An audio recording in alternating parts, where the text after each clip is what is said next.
Good morning students. आज का lecture जो है हम एक नोट से स्टार्ट करेंगे।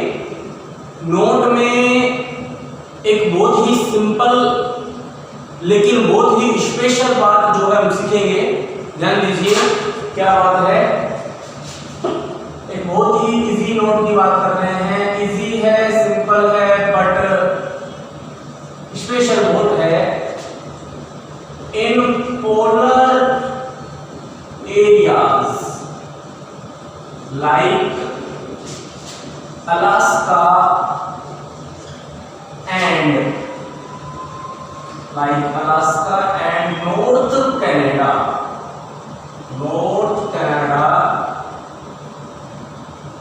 like Alaska and North Canada, sometimes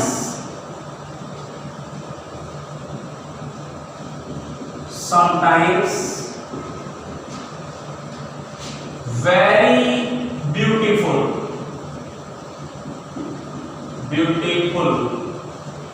and interesting scenes of green and orange color are observed in the sky.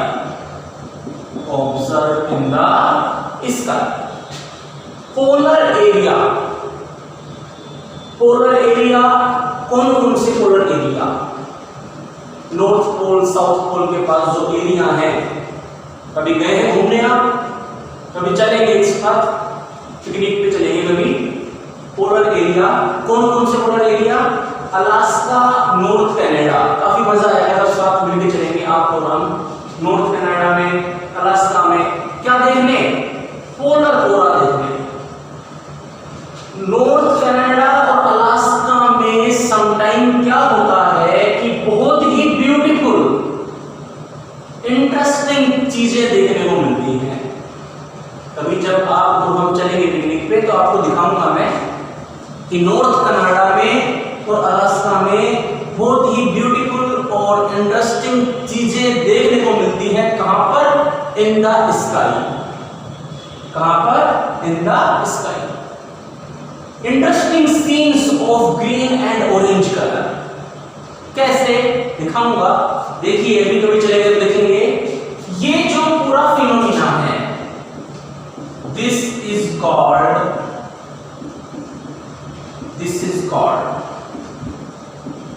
polar aura.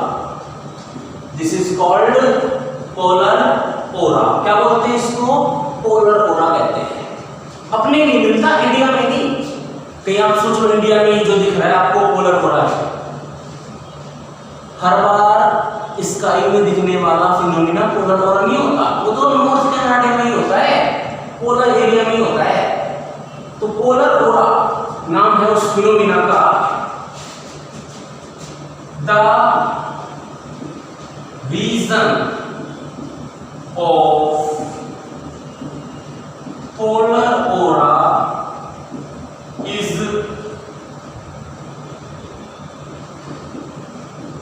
motion of charged particle in magnetic field. Motion of charged particle in magnetic field. समझा देते हैं। पहले हिंदी में लिख देता हूं, फिर समझा देते हैं। या पहले देख लीजिए। देखिए नॉर्थ कनाडा में, पोलर एरिया में, अलास्का में स्काई में कई बार हमको इस तरह से कुछ इंटरेस्टिंग कलर्स देखने को मिलते हैं। दुनिया जाती है देखने के, अपन भी चलेंगे देखने। वो जो फिनोमिना है, उस फिनोमिना के पीछे साइंटिस्ट क्या रीजन है वो जानने की बहुत मेहनत कर रहे थे। और साइंटिस्ट साइंटिस्ट ने पता कर लिया, उस रीजन का कारण है चार्ज पार्टिकल का मोशन करना, चार्ज पार्टिकल का वहां पे फ्लो करना। उस फिनोमिना का नाम ही है पोलर ओरा। क्या नाम है उसका? Polar aurora. This phenomena is called polar aurora. Hindi में इसको हम कहते हैं ध्रुवीय ज्योति। ध्रुवीय ज्योति। और समझते हैं इसकी हिंदी क्या है, ध्यान समझना।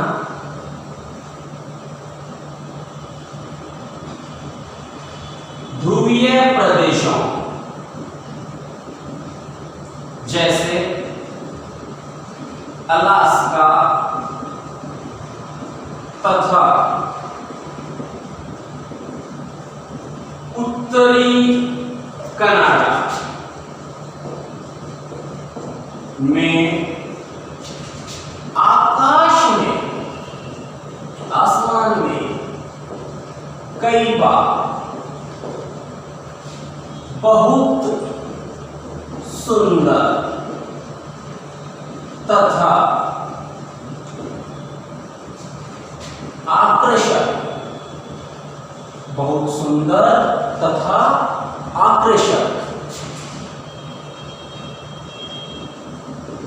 हरे व नारंगी, हरे व नारंगी रंगों के दृश्य देखने को मिलते हैं।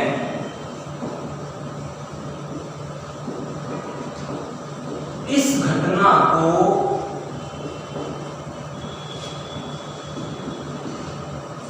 ध्रुवीय ज्योति कहते हैं। ध्रुवीय ज्योति कहते हैं। ध्रुवीय ज्योति का कारण, ध्रुवीय ज्योति का कारण आवेशित कणों की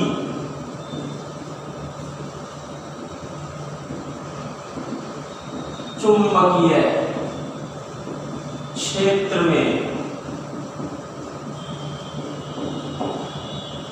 गति है।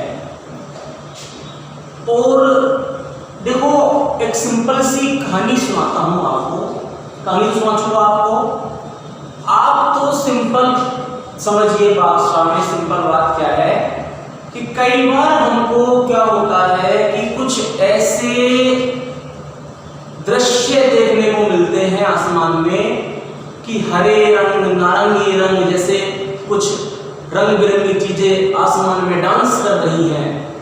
ऐसा एक घटनाक्रम हमको देखने को मिलता है।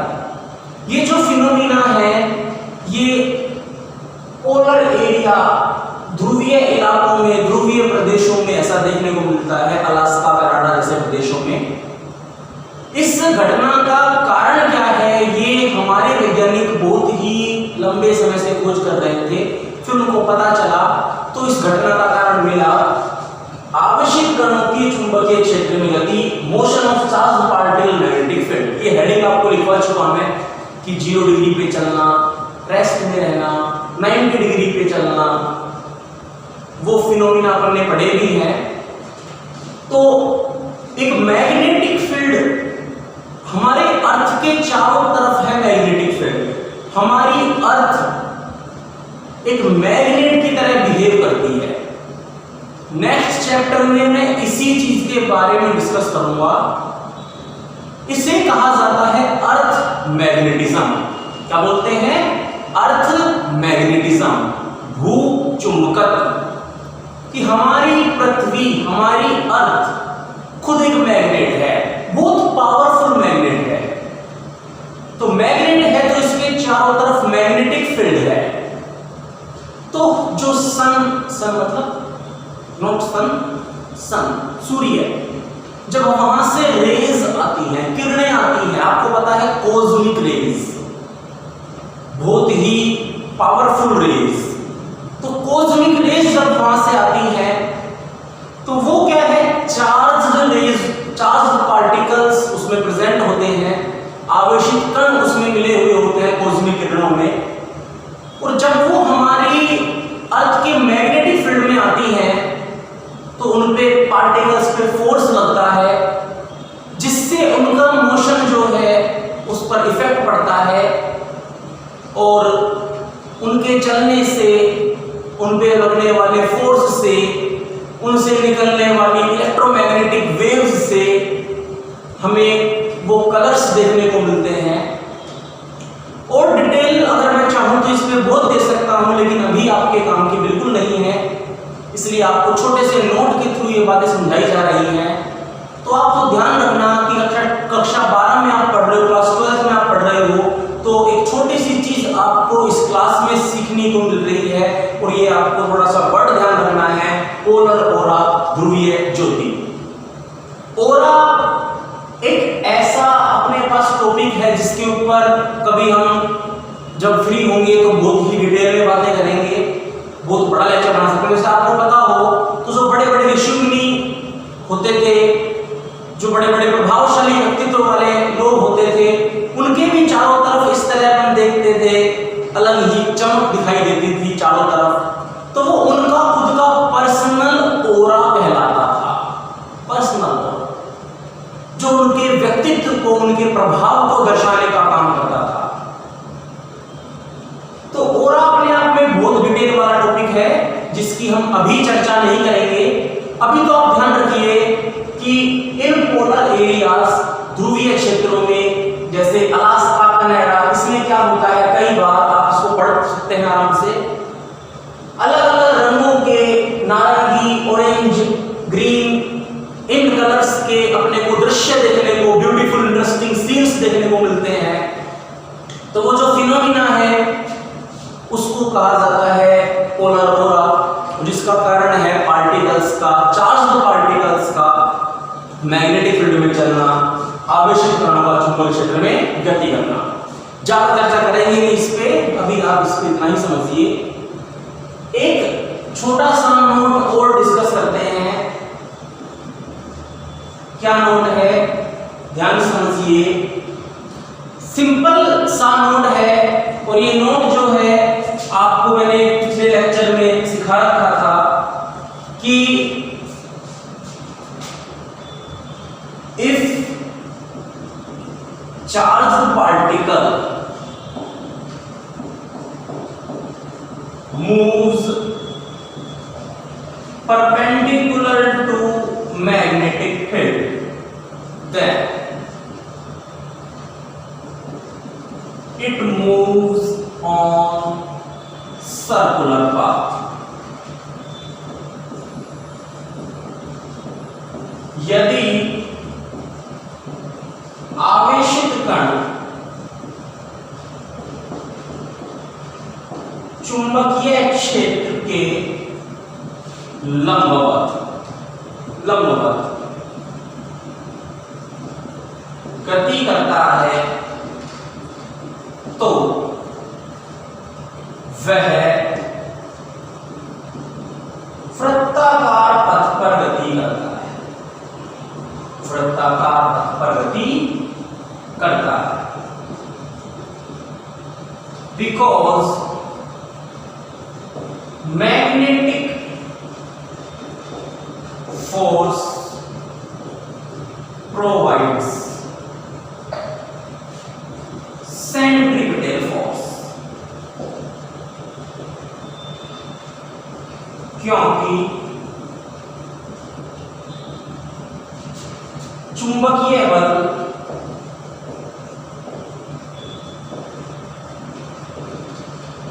अभिकेंद्रीय बल प्रदान करता है, अभिकेंद्रीय बल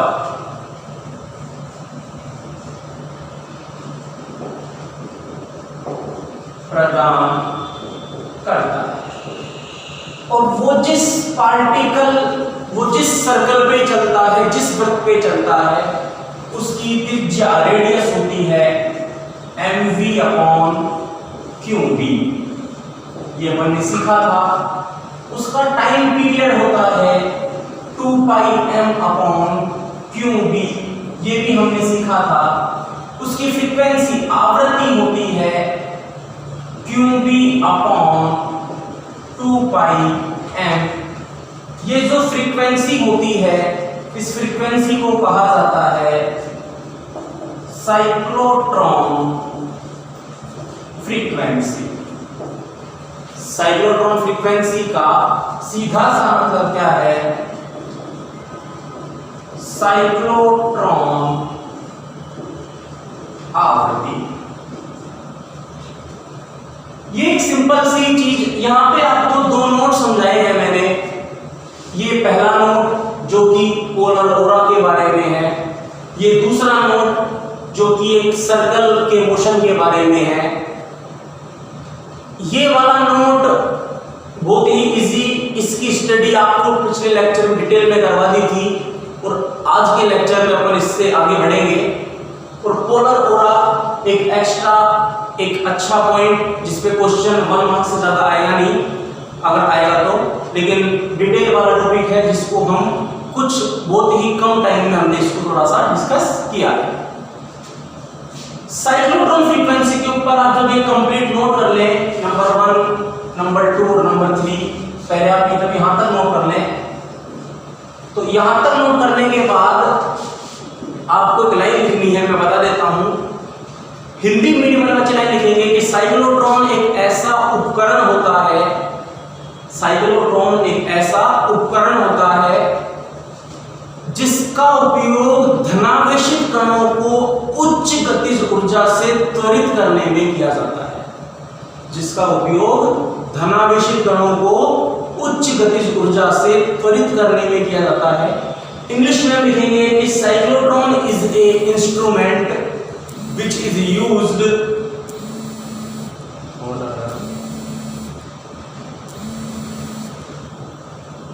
एक छोटा सा इंपॉर्टेंट कॉल आ गया था इसलिए बीच में वीडियो रुक गई थी। कोई नहीं, अपन आगे बढ़ते हैं, आपको टेंशन लेने की जरूरत नहीं है।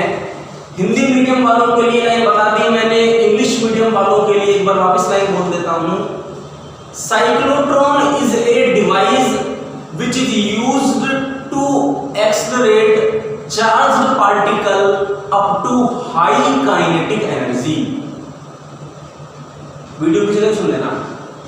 अरे साइक्लोट्रॉन एक ऐसा डिवाइस होता है जिसके बारे में आज के लेक्चर में ही पढ़ाऊंगा, आगे पढ़ाऊंगा। और इस डिवाइस का काम होता है, इस इंस्ट्रूमेंट का काम होता है कि आपको चार्ज पार्टिकल दे दिया, उस चार्ज पार्टिकल को आप बहुत तेज दौड़ा सकते हो, एक्सेलरेट करवा सकते हो, त्वरित करवा सकते हो ज्यादा काइनेटिक एनर्जी पर, उसकी स्पीड को ज्यादा कर सकते हो। ठीक, तो पहले इतना लिख लेना, फिर अपन देख लेंगे आगे। इतना नोट करें, फिर अपन देखते हैं आगे। हाँ भी देखिए नेक्स्ट टॉपिक क्या आता है। नेक्स्ट टॉपिक आता है motion of A charged particle when theta is between 0 degree and 90 degree।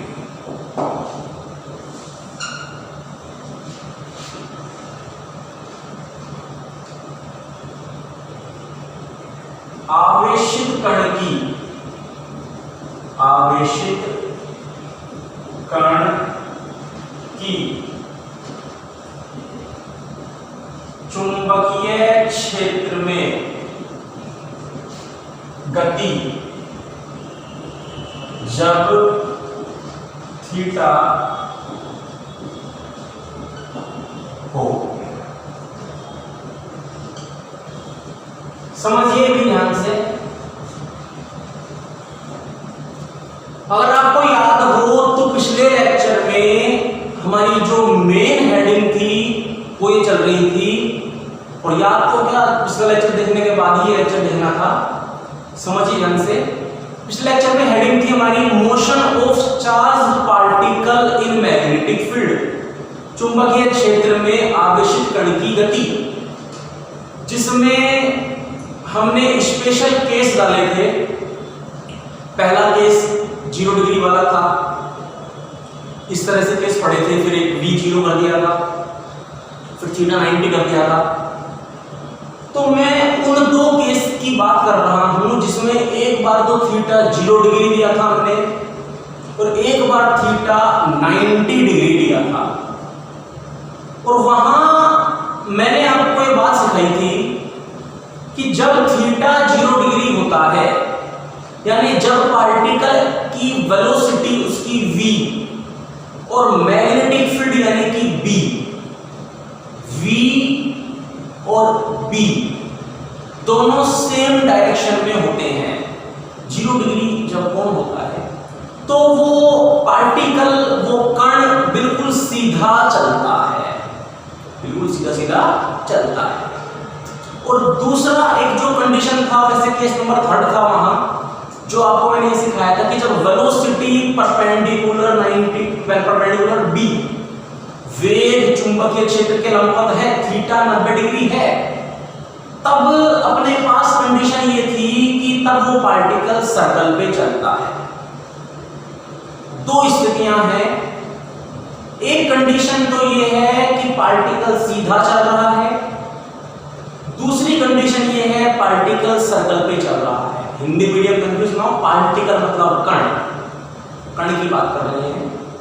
तो एक में सीधा चलता है, एक में सर्कल पे, वृत्त पे चलता है। सीधा कब चलता है? जब थीटा 0 डिग्री होता है, और ऐसे कब चलता है? जब थीटा 90 डिग्री होता है। यहां एक ऐसी स्थिति है कि जिसमें पार्टिकल का जो v है वो b के साथ थीटा एंगल बना रहा है, और जो थीटा है वो ना तो 0 है वो ना 90 है, वो 0 और 90 के बीच में है। ठीक है बात? डायग्राम से अगर मैं इस चीज को प्रदर्शित करूं, ध्यान से समझना। अकॉर्डिंग टू फिगर, चित्रानुसार इस चीज को मैं डायग्राम से प्रदर्शित कर रहा हूं कि जब थीटा 0 और 90 के बीच में है, जैसे मान लीजिए बेटा ये है पार्टिकल की वेलोसिटी v, वेग, और ये डायरेक्शन है स्टूडेंट्स मैग्नेटिक फील्ड की b, इधर b है और वो पार्टिकल की डायरेक्शन उस तरफ है, और ये वो एंगल है थीटा। ठीक है ना? अब इस कंडीशन में क्या है कि जब पार्टिकल थीटा एंगल पर चलता है, जब कोई कण थीटा एंगल पर चल रहा होता है, और आप देख पा रहे हैं थीटा 0 और 90 के बीच में हमने लिया है टेढ़ा ओब्लिक तिर्यक। तो अब इस कंडीशन में क्या है बेटा, हम इसकी v की कंपोनेंट घटक करते हैं, इसे कंपोनेंट करते हैं, v के घटक करते हैं v के। तो एक तो आता है, इधर आपको पता है जिधर थीटा हो उधर तो आता है क्या, v cos थीटा, और एक आता है ऊपर की तरफ कितना, v sin थीटा। आ रही है बात समझ में?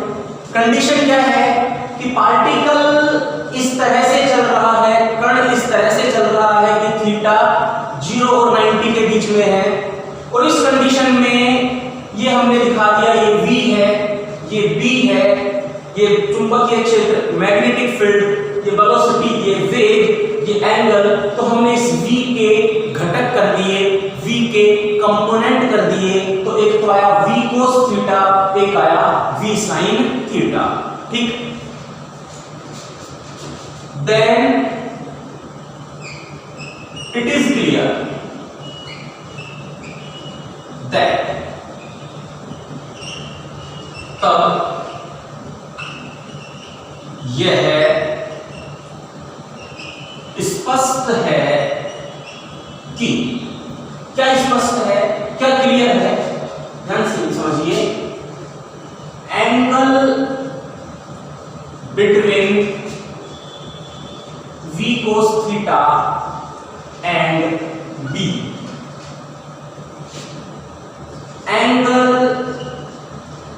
between v sin theta and b,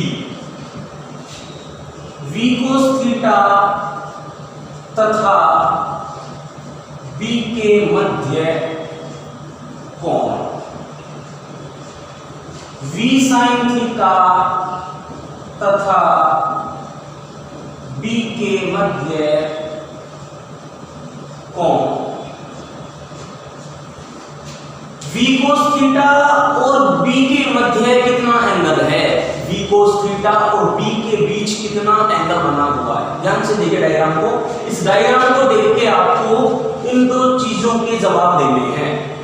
चाहे वीडियो को पॉज कर लें और आपसे क्वेश्चन मेरा ये है कि v cos थीटा में और b में कितना एंगल बन रहा है और v sin थीटा और b में कितना एंगल बन रहा है। अपना जवाब पेपर पे जरूर लिखिए ताकि आप खुद को कंफ्यूज ना करें और आपको पता रहे कि आप कितना अच्छा अपना दिमाग चला पा रहे हैं। सीखिए, पहले मैं आपको सिखाता हूं कि v cos थीटा और b में कितना एंगल है। तो v cos थीटा की डायरेक्शन किधर है बेटा, इस तरफ। ध्यान से देखिए, v cos थीटा किधर है, उधर, b किधर है, उधर। तो v cos थीटा भी उधर, b भी उधर, दोनों उधर, दोनों सेम डायरेक्शन में और दोनों सेम डायरेक्शन में मतलब थीटा 0 डिग्री। तो थीटा जो है कितना है, 0 डिग्री। लिख देता हूं 0 डिग्री, ठीक। और इसमें मैं ये भी लिख सकता हूं कि v cos थीटा समांतर है b के, v cos theta is parallel with b, v cos theta parallel है b के, दोनों सेम डायरेक्शन में समांतर। अब देखते हैं बेटा v sin थीटा और b की बात करते हैं। तो v sin थीटा कहां है, v sin थीटा ऊपर है, b कहां है, उधर है। तो v sin थीटा ऊपर है, b उधर है, v sin थीटा ऊपर है, b उधर है। एंगल कितना बन रहा है v sin थीटा और b में, तो एंगल बन रहा है 90 डिग्री। कितना बन रहा है, 90 डिग्री। थीटा कितना आ जाएगा, और हम ये लिख सकते हैं यहां पर बेटा कि v sin theta is perpendicular to b, v sin theta is perpendicular to b। यानी कि कहना क्या चाह रहा हूं मैं कि v sin थीटा b के लंबवत है, ठीक। अब यहां पे एक सिंपल सा मैं वापस दिखा रहा हूं आपको मैं, v cos थीटा और b में एंगल 0 डिग्री है, v cos थीटा भी उधर है, b भी उधर है, दोनों सेम हैं, तो थीटा 0 डिग्री, दोनों पैरेलल, दोनों समांतर। v sin थीटा और b की अगर बात करूं तो v sin थीटा ऊपर है, b उधर है, दोनों में एंगल 90 डिग्री, तो दोनों परपेंडिकुलर लंबवत हैं।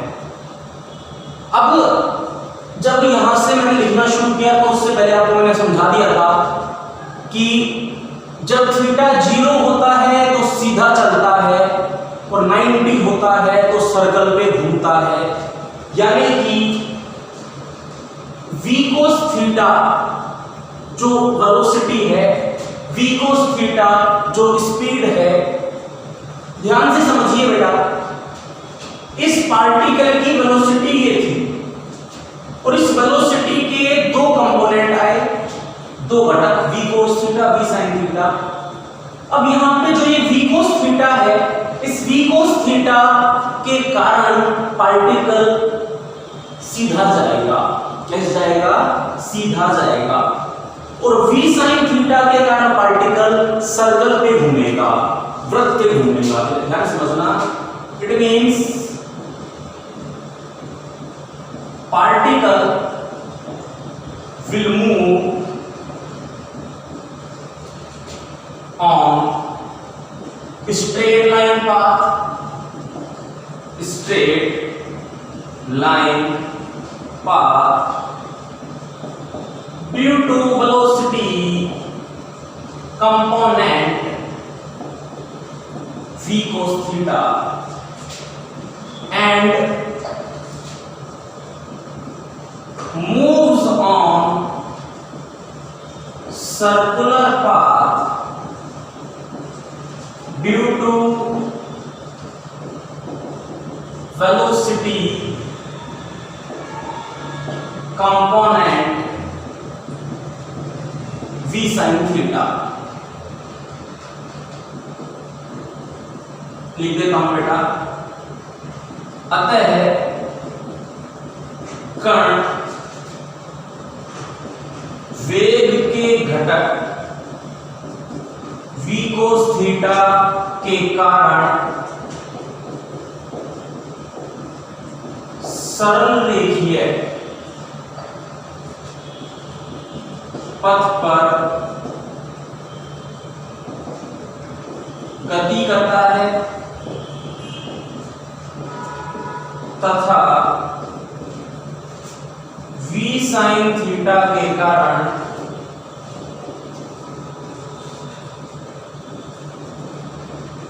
वृत्ताकार पथ पर गति करता है। ध्यान से समझना बेटा, कंडीशन क्या है?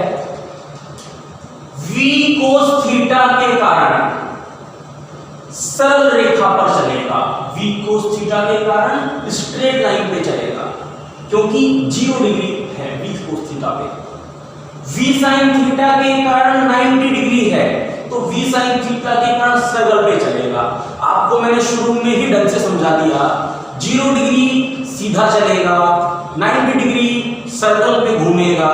यहां पर 0 डिग्री भी है और 90 डिग्री भी है, क्योंकि जब ये इस तरह से चल रहा है कि ये थीटा एंगल बना रहा है, तब इसकी दो वेलोसिटीज आ रही हैं, एक तो v cos थीटा और एक v sin theta. v cos theta इसको सीधा चलाएगी, v sin थीटा इसको सर्कल पे घुमाएगी, तो ये दोनों काम करेगा, ये सीधा भी चलेगा, ये सर्कल पे भी घूमेगा। और सर्कल पे घूमते हुए जब सीधा चलेगा, सर्कल पे घूमते हुए जब सीधा चलेगा तो स्प्रिंग जैसा शेप बनेगा। किस तरह का बनेगा? स्प्रिंग के जैसा, यानी ये पार्टिकल इस तरह से बेटा चलेगा, इस तरह से।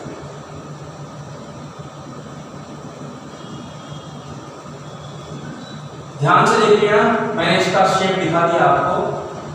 किस तरह चलेगा ये? इस तरह स्प्रिंग जैसी आकृति बन जाएगी, सर्कल पे भी चलेगा और आगे भी बढ़ेगा। ये ऐसा मोशन है जिसमें वो पार्टिकल सर्कल पे भी चल रहा है और आगे भी बढ़ रहा है। जैसे मैं मेरे हाथ चलाऊं, सर्कल में भी चलना, देखो अगर मैं यहीं घूमूं तो यहीं घुमा रहा हूं, मतलब ये केवल सर्कल पे घूम रहा है। अगर ऐसे ले जाऊं तो आगे जा रहा है। अब ध्यान से देखना, सर्कल पे भी चलना और आगे भी बढ़ना, तो वो कौन सी मोशन होती है? स्प्रिंग के जैसी मोशन होती है, और इसको बोलते हैं हेलिक्स पाथ। क्या बोलते हैं इसको? Helix path. In this way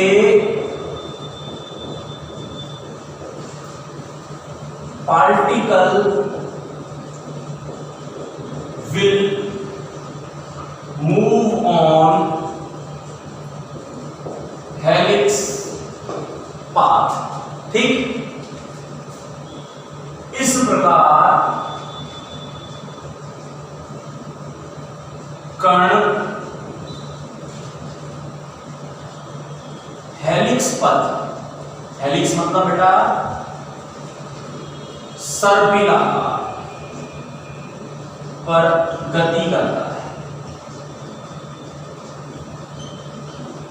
आई बात समझ में? सीधी सी कहानी ये है कि 0 डिग्री जब कंडीशन थी कि v और b सेम डायरेक्शन में थे, 0 डिग्री कंडीशन थी तो पार्टिकल सीधा चलता है। 90 डिग्री जब कंडीशन थी कि v और b 90 डिग्री पर थे तो पार्टिकल सर्कल पे घूमता है। और जब थीटा 0 और 90 के बीच में है तो ये कंडीशन ऐसी है जिसमें पार्टिकल हेलिक्स पाथ पे चलता है। कौन से पाथ पे चलता है? Helix path. हेलिक्स पाथ कौन सा होता है? ये वाला पाथ होता है जिसमें वो सर्कल पे भी चलता है और आगे भी बढ़ता है। ऐसा क्यों हुआ?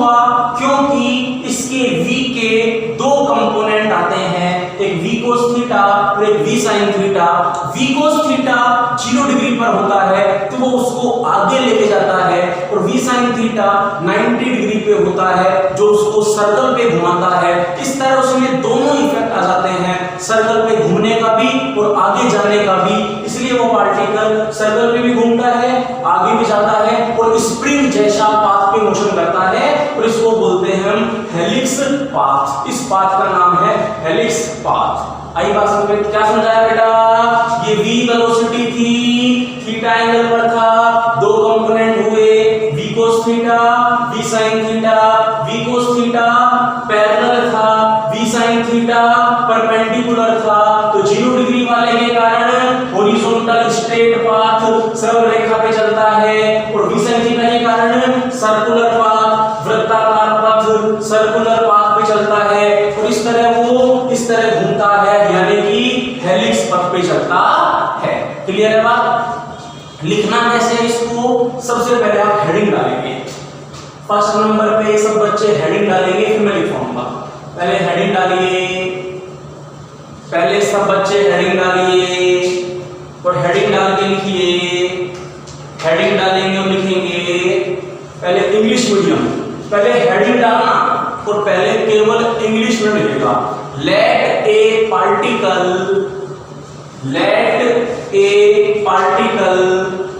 Of charge q, small q, let a particle of charge q, ध्यान रखना स्मॉल q आएगा, एंड मास m भी small, and mass m is moving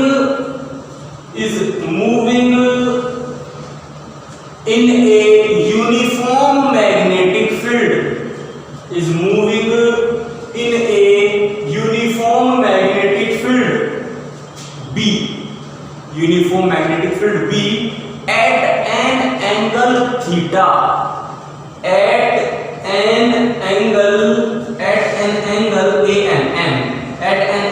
theta with the direction of magnetic field, English medium ये जो line लिखवाई है इसको पढ़े समझे। हिंदी मीडियम लाइन लिखिए, माना एक क्यों आवेश, माना एक क्यों छोटा क्यों, एक क्यों आवेश तथा m द्रव्यमान, m भी छोटा, m द्रव्यमान का एक कण एक समान चुंबकीय क्षेत्र B, एक समान चुंबकीय क्षेत्र B से थीटा कोण पर, एक समान चुंबकीय क्षेत्र B से थीटा कोण पर गति कर रहा है, थीटा कोण पर गति कर रहा है। दोनों मीडियम ये जो लाइन लिखवाई है इसको ध्यान से समझिए, दोनों मीडियम ये जो लाइन लिखवाई है इस लाइन को ध्यान से समझिए। लाइन क्या है बेटा? लाइन यही है कि v मतलब एक पार्टिकल थीटा एंगल पर चल रहा है, किधर एंगल चल रहा है? थीटा एंगल पे चल रहा है। अब आगे क्या करेंगे? आगे सिंपल सा एक लाइन लिखिए, लाइन लिखवा देता हूं। आगे सिंपल एक लाइन लिखिए बेटा,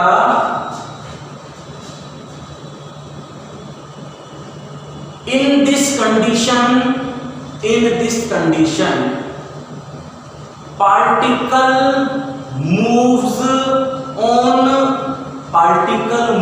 on circular and horizontal straight line, नहीं ऐसे लिखो, particle moves on circular path and horizontal straight line, in this way its motion will be helical motion, in this way its motion will be helical HELICAL,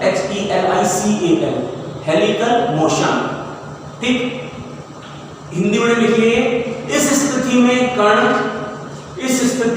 कण वृत्ताकार गति तथा सरल रेखीय गति करता है, वृत्ताकार गति तथा सरल रेखीय गति करता है। इस प्रकार कण इस प्रकार कण सर्पिलाकार गति, ब्रैकेट लिख लो, हेलिकल गति करता है, हेलिकल गति करता है।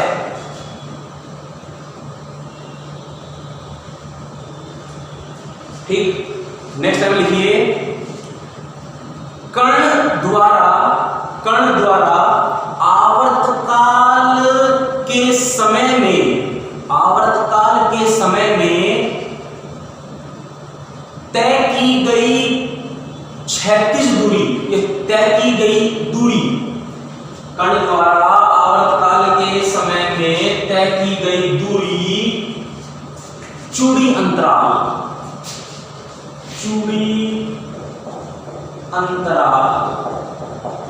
x पिच कहलाती है। हिंदी मीडियम लिखिए, सॉरी इंग्लिश में लिखिए, the distance covered by particle in its time period is called pitch, तो वैल्यू x। हाँ जो बच्चों, ये पिच x का मतलब क्या है? पिच का मतलब ये है, पढ़ के देख लो, कि ये जितना आगे जाता है, कितनी दूर जाता है, उसको बोलते हैं पिच। कितनी डिस्टेंस कवर करता है, कितनी दूरी तय करता है। तो कण के द्वारा तय की गई दूरी जो होती है बेटा, इस दूरी को कहा जाता है x। क्या बोलते हैं दूरी को? x मतलब पिच मतलब कितनी दूर गया। ठीक, समझ गए? अरे सीधी कहानी, देखो सीधी सी बात, v थीटा एंगल पर तो 2 आए, v cos theta, v sin theta, इसके कारण सीधा जाएगा, इसके कारण सर्कल पे घूमेगा, दोनों काम बढ़े तो स्प्रिंग वाला हेलिकल मोशन, ये वाला। ठीक, यानी आप देख सकते हो कि जो पाथ है वो होगा हेलिक्स, यानी जो पथ है वो होगा हेलिक्स। हेलिक्स मतलब सर्पिलाकार। तो आप बेटा पेज नंबर 1 पे लिख लेना, पेज नंबर 2 पे लिख लेना, पेज नंबर 3 पे लिख लेना, और यहां तक करो। अभी शुरू हुआ है, खत्म नहीं हुआ, अभी शुरू हुआ है ये, अभी इसको अपन और करेंगे, लेकिन पहले एक काम करो, फिर बात करते हैं आगे।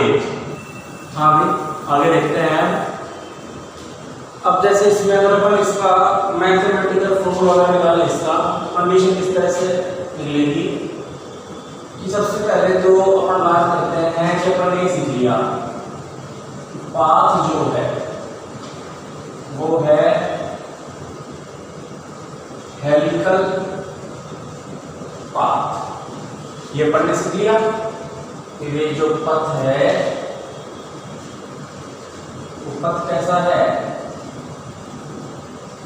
हेलिकल पथ है, सर्पिलाकार पथ है। तो अब इसमें सर्पिलाकार पथ के अगर आगे की बात करें अपन, तो जैसे अपने पता है सर्कल पे घूम रहा है पार्टिकल, कैसे घूम रहा है? सर्कल पे भी घूम रहा है और आगे भी जा रहा है। तो सर्कल पे घूम रहा है तो अपन कह सकते हैं कि अपने को पता है सर्कल पे कब घूमता है वो, जब मैग्नेटिक फोर्स क्या प्रोवाइड करवाता है? प्रोवाइड करवाएगा सेंट्रीपिटल फोर्स। जब अपने पास में स्थिति इसी तरह से ही होती है, चुंबकीय बल प्रदान करेगा अभिकेंद्रीय बल। हमने ये सीखा हुआ है कि सर्कल पे मोशन, वृत्त पर गति तभी होगी जब ये चीज होगी कि मैग्नेटिक फोर्स लगता है, चुंबकीय बल लगता है, और वो अभिकेंद्रीय बल प्रदान करता है। और और अपने को पता है कि मैग्नेटिक फोर्स का फॉर्मूला होता है QVB, ये हमको पता है ना, मैग्नेटिक फोर्स का इसका फॉर्मूला क्या होता है QVB। तो देखो Q का तो V होता है वेलोसिटी, वेग, और अपने को पता है कि वो जो गोल गोल घूम रहा है, सर्कल पे घूम रहा है, उसका कारण कौन सी वेलोसिटी है, कौन सा वेग है, v sin थीटा। कौन सा है, v sin थीटा। तो v की जगह लिखूंगा मैं v sin थीटा और d। ध्यान से समझिए कंडीशन क्या है। सबसे पहले तो मैं यहाँ पे इसकी वैल्यू लिखूंगा, चुंबकीय बल, मैग्नेटिक फोर्स की। इसका फॉर्मूला आपने वैसे पढ़ा हुआ है कि F इक्वल होता है QVB sin थीटा, लेकिन जब ये सर्कल पे घूम रहा होता है तो थीटा 90 डिग्री कंडीशन में आ जाता है, और जब थीटा 90 डिग्री होता है तो F बन जाता है QVB sin 90, और sin 90 1 हो जाता है, तो F कितना आ जाता है QVB। यानी एक बात सबसे पहले आप समझना कि सर्कल पर जब वो चल रहा होता है, वृत्त पे जब वो चल रहा होता है, तो उस पे जो F लगता है कितना लगता है QVB। पिछले लेक्चर में सीखा था कंप्लीट कि सर्कल पे जब घूमता है तो कितना उस पे F लगता है, कितना R होता है, कितना T होता है, कितना F होता है। सर्कल वाले मोशन के लिए, वृत्त वाले गति के लिए आपने F, R, T ये सब चीजें निकालनी थी। तो F कितना लगता है QVB, ठीक। क्यों लगता है F, ये याद है आपको क्यों लगता है, क्योंकि F किसके इक्वल होता है QVB sin थीटा, और इस कंडीशन में थीटा कितना हो जाता है 90 डिग्री, तो F हो जाता है QVB sin 90 होता है 1, तो F कितना हो जाता है QVB। अब मैं यहाँ 3 वैल्यू लिखूंगा। पहले मेरे को Q लिखना था, मैंने Q लिखा, मुझे B लिखना था, मैंने B लिखा, अब मुझे V लिखना था, क्या लिखना था मुझे V। अब मुझे पता है, मैंने आपको समझा दिया कि V के हमारे पास 2 कंपोनेंट हैं, V के अपने पास 2 वैल्यू हैं, कौन कौन सी, एक तो V cos थीटा, एक V sin थीटा। अब सर्कल पे घूमने वाली जो V है वो कौन सी है, सर्कल पे तो इसके कारण घूम रहा है ये, तो V की जगह क्या आएगा V sin थीटा आएगा, तो V sin थीटा B। ठीक है बात, आगे बढ़ते हैं। इक्वल टू, अभी केंद्रीय बल का वैल्यू कितना होता है, सेंट्रीपिटल फोर्स का वैल्यू होता है mv² upon r, mv² upon r। तो m का तो m, वही बात, v क्या है यहाँ पे अपने पास v sin थीटा का होल स्क्वायर अपॉन r। ठीक, आगे बढ़ते हैं। आगे देखिए कि किस तरह से करेंगे आगे इसको।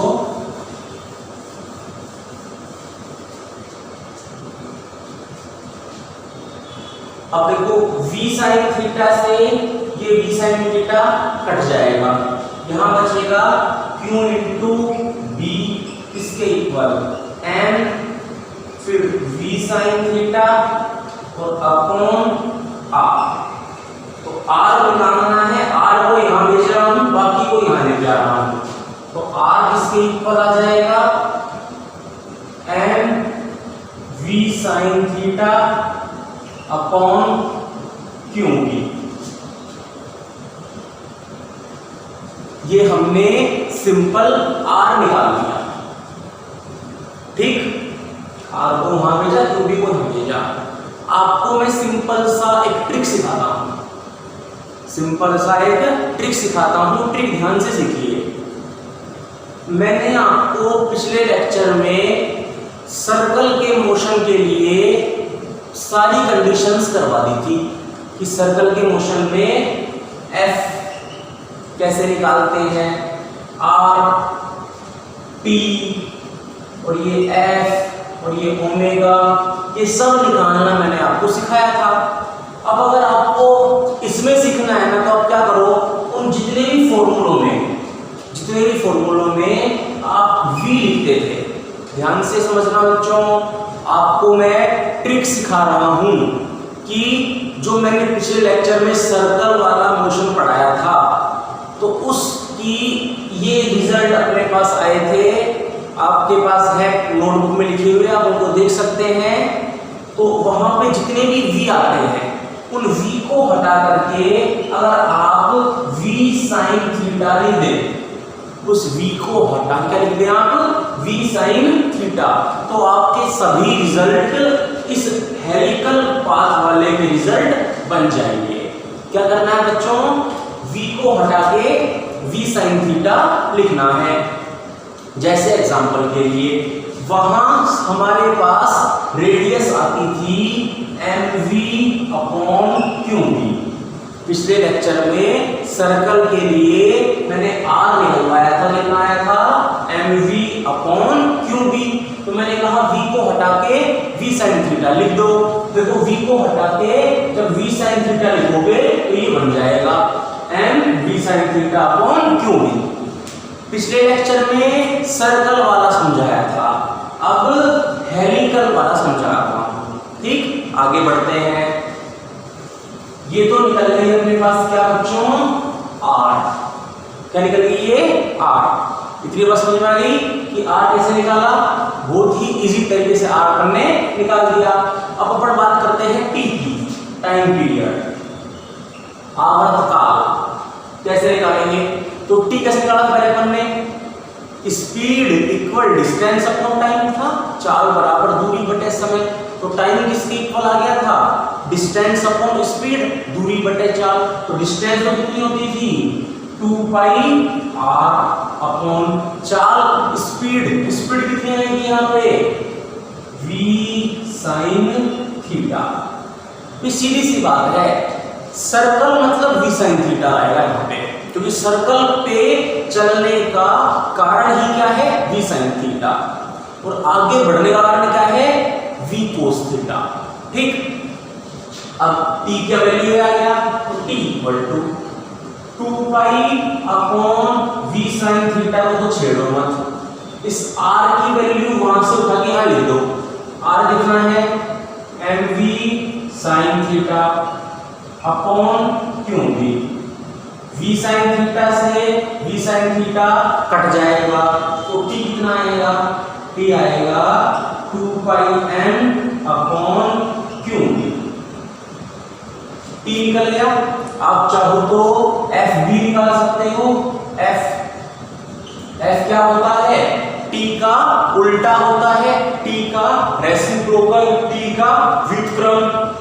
तो ये 2 पाई m अपॉन qb है, तो आवृत्ति फ्रीक्वेंसी कितनी आ जाएगी, qb अपॉन 2 पाई m। ठीक है बात, इतनी कहानी अपने को पता होनी चाहिए। तो एक बार आप इतना समझिए, देखें पाथ हेलिकल है, ये सारी कहानी हो गई। फिर qvb equal mv square upon r होता है फॉर्मूला।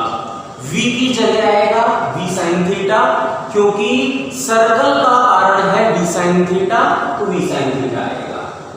ठीक, और फिर मैंने आपको तरीका सिखा दिया कि जहां पे v आ रहा है वहां क्या लिख दो, v sin थीटा लिख दो, तो t निकल जाएगा, f निकल जाएगा। पहले इतना करें, फिर अपन बढ़ते हैं आगे। ये तरीका ध्यान रखें, जो शुरू में समझाया वो भी याद रखना कि अगर आपको कोई भी फॉर्मूला आप लगा रहे हो आगे बढ़ने वाला, तो उसमें v cos थीटा काम में लेना है इसके लिए, और अगर आप सर्कल का लगा रहे हो तो v sin थीटा। तो इतना नोट करें, फिर बढ़ते हैं अपन आगे। हाँ भी आगे देखें, अब देखिए इतना करने के बाद थोड़ा मैं यहाँ से इरेज कर देता हूँ उसको। ताकि अपन आगे भी इसको आराम से समझ पाए। देखिए किस तरह से F निकल गया तो बेटा अपन ओमेगा निकाल सकते हैं। ओमेगा ओमेगा का मतलब, ओमेगा मतलब है एंगुलर फ्रीक्वेंसी या एंगुलर स्पीड, हिंदी में बोलते हैं कोणीय चाल या कोणीय आवृत्ति। किसके इक्वल होता है 2 पाई f, तो ओमेगा किसके इक्वल होगा 2 पाई f कितना है QB अपॉन 2 पाई m। ठीक, तो 2 पाई से 2 पाई क्या हो जाएगा, कट जाएगा, तो ओमेगा कितना आएगा बेटा QB अपॉन m। ये आ गया अपने पास सिंपल अपना ओमेगा। ठीक, आगे बढ़ते हैं। अब आपको मैं पिच निकालना हो सकता हूं। पिच, पिच मतलब क्या लिखा था मैंने हिंदी में, चूड़ी अंतराल। ठीक, किससे लिखते हैं इसको, x से। किससे लिखते हैं बेटा इसको, x। ये क्या होती थी कि सर्पिलाकार गति में, हेलिक्स मोशन में पार्टिकल कितना आगे गया, कितना डिस्टेंस कवर किया, कितना दूर गया, तो आपको x निकालना है डिस्टेंस। अब आपको पता होना चाहिए x किसके इक्वल होता है, x इक्वल होता है, देखो speed equal distance upon time होता है। ये चाल बराबर दूरी बटे समय, तो डिस्टेंस दूरी किसके बराबर होगी, स्पीड इनटू टाइम। किसके बराबर होगी, स्पीड इनटू टाइम। तो speed into time, speed into time. तो टाइम तो बेटा क्या आएगा, टाइम तो आएगा अपने पास टाइम पीरियड। टाइम तो क्या आएगा बेटा, टाइम पीरियड। स्पीड, अब वो आगे जा रहा है तो आगे जाते टाइम उसकी स्पीड कितनी है, v है कि v sin थीटा है कि v cos थीटा है, सोच के बताओ। जब वो आगे जा रहा है तो टाइम तो ले लिया हमने टाइम पीरियड, तो आगे जा रहा है तो उसकी स्पीड कितनी है, v कि v sin थीटा कि v cos थीटा, तो उसकी स्पीड है v cos थीटा, क्योंकि v cos थीटा के कारण ही वो आगे बढ़ रहा है। ठीक है बात, आगे देखते हैं। v cos थीटा का तो लिख दिया बेटा v cos थीटा। t का वैल्यू कितना है देखो 2 पाई m अपॉन qb। t का वैल्यू कर दो 2 पाई m अपॉन qb। ठीक, ठीक, इसकी वैल्यू आ गई बेटा, ये x की वैल्यू आ गई। आगे बढ़ते हैं।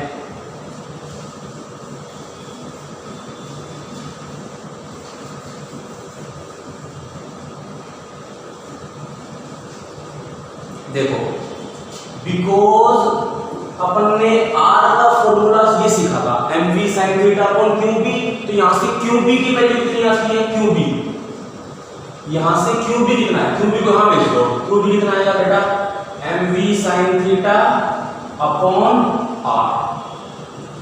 ठीक, तो x किसके इक्वल होगा, इस qb की वैल्यू को यहां से उठा के यहां लिख रहा हूं, क्या कर रहा हूं ध्यान समझिए, qb की वैल्यू को यहां से उठा के यहां पे लिख रहा हूं, तो v cos थीटा 2 पाई m। अब ये qb तो नीचे है, तो नीचे है तो इसका क्या हो जाएगा, उल्टा हो जाएगा, उल्टा हो जाएगा, कितना हो जाएगा r upon mv sin theta, उल्टा हो जाएगा ना। ठीक, अब देखो m से m कैंसिल, v से v कैंसिल, x कितना बचेगा 2 पाई r अपॉन साइन और कोस, साइन कोस अपॉन साइन, या तो लिख दो कोट थीटा या साइन अपॉन कोस होता है tan थीटा, क्या लिख दूंगा इसको मैं tan थीटा।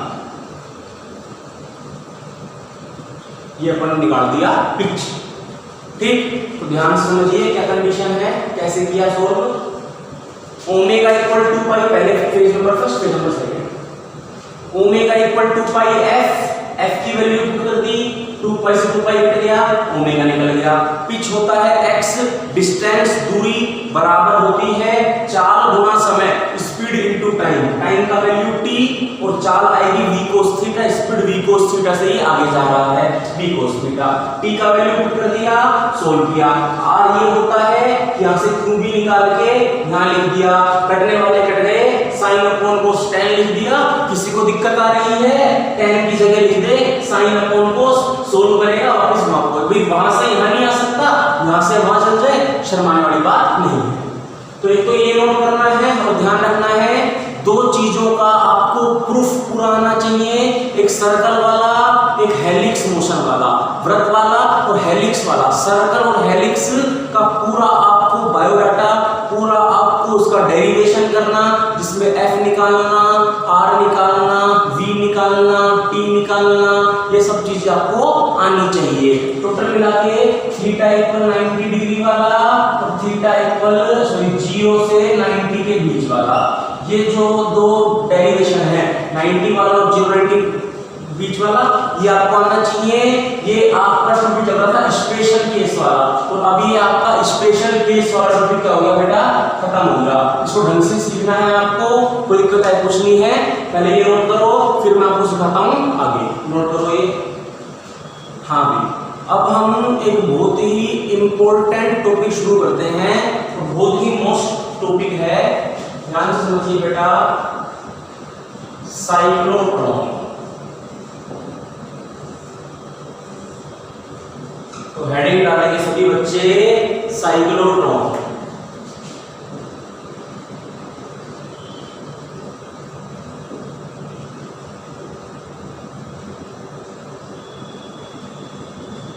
साइक्लोट्रॉन, साइक्लोट्रॉन का एक छोटा सा इंट्रोडक्शन तो मैंने पहले भी दिया था, ये लेक्चर चल रहा है, इसी में समझाया था मैंने आपको साइक्लोट्रॉन के बारे में थोड़ा सा। तो साइक्लोट्रॉन का हमको मीनिंग पता होना चाहिए, साइक्लोट्रॉन क्या है। तो स्टूडेंट, साइक्लोट्रॉन एक ऐसे इंस्ट्रूमेंट का नाम है, साइक्लोट्रॉन एक ऐसा डिवाइस होता है, एक ऐसा इंस्ट्रूमेंट होता है जो इसलिए बनाया गया कि कोई भी हमको एक चार्ज्ड पार्टिकल दिया जाएगा और उस चार्ज्ड पार्टिकल को हमको तेज चलाना होगा, एक्सेलरेट करवाना होगा, उसकी काइनेटिक एनर्जी को इंक्रीज करना होगा। ध्यान समझिए, पहले हिंदी में समझ लो कि बेटा साइक्लोट्रॉन एक ऐसे उपकरण का नाम होता है जिसका काम क्या होता है कि आवेशित कण की गतिज ऊर्जा को बढ़ाना, उसके वेग को बढ़ाना।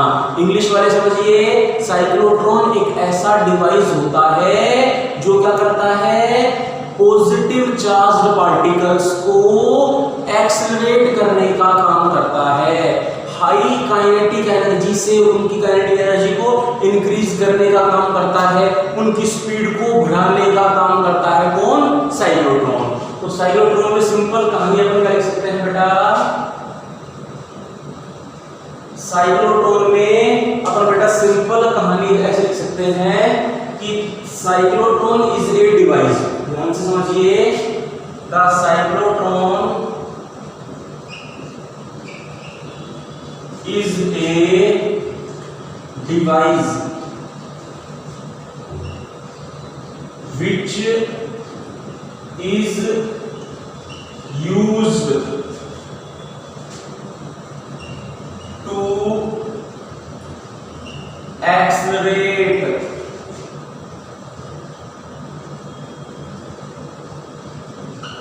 positive charged particles with high kinetic energy। ठीक है स्टूडेंट्स, ध्यान से समझिए क्या कह रहा हूं मैं। देखिए स्टूडेंट्स, ध्यान दीजिए, सीधा सा कॉल आ गया था, कोई नहीं, अपन इसको समझते हैं। इसकी हिंदी समझाता हूं मैं। इसकी हिंदी क्या है, इसकी हिंदी मीनिंग ये है कि साइक्लोट्रॉन एक ऐसा उपकरण होता है, साइक्लोट्रॉन एक ऐसा उपकरण होता है जिसका उपयोग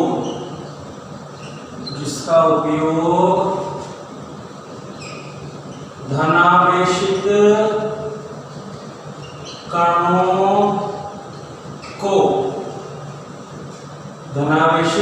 को उच्च गतिज ऊर्जा से त्वरित करने में किया जाता है। तो सिंपल सी बात आप ध्यान रखिए कि साइक्लोट्रॉन एक ऐसी डिवाइस है जो पॉजिटिव चार्ज पार्टिकल्स को हाई काइनेटिक एनर्जी से एक्सेलरेट करने का काम करता है, धनावेशित कणों को त्वरित करने का काम करता है। कुछ बात इसमें ध्यान रखनी है। देखो, पहली बात, ये पार्टिकल की स्पीड को ज्यादा करने का काम करता है। स्पीड ज्यादा हो जाएगी तो आपको पता है काइनेटिक एनर्जी इक्वल होती है ½ mv²। तो अगर स्पीड बढ़ गई, v बढ़ गया, तो काइनेटिक एनर्जी भी बढ़ जाएगी, गतिज ऊर्जा भी बढ़ जाएगी। दूसरी बात, ये केवल पॉजिटिव पार्टिकल्स को, चार्ज पॉजिटिव पार्टिकल धनावेशित कणों के ऊपर ही काम करता है। जैसे इलेक्ट्रॉन है तो इलेक्ट्रॉन पर ये काम नहीं करता। इलेक्ट्रॉन के लिए एक अलग से मशीन आती है जिसको बोलते हैं बीटाट्रॉन। क्या बोलते हैं बेटा? बीटाट्रॉन। इंग्लिश में बीटाट्रॉन बोलते हैं, हिंदी में, दोनों भाषाओं में इसको बीटाट्रॉन कहा जाता है। तो आप सिंपल समझिए, बीटाट्रॉन हमारे सिलेबस में नहीं है। अपने को तो सीखना है साइक्लोट्रॉन, जो किसकी स्पीड को बढ़ा रहा है, जो कैसा पार्टिकल है, पॉजिटिव है, धनावेशित चार्ज है। ठीक है, इतना लिखें, फिर करते हैं अपन आगे।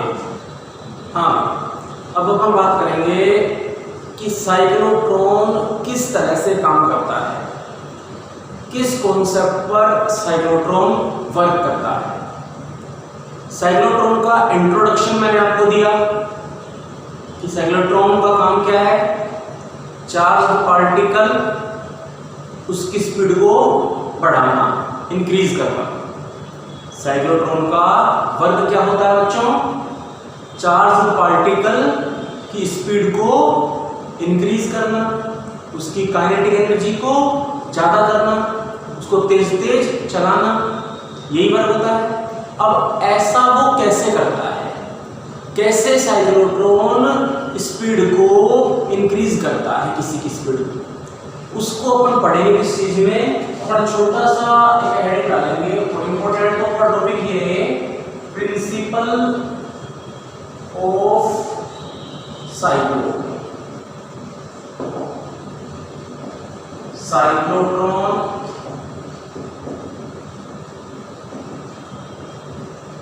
का सिद्धांत।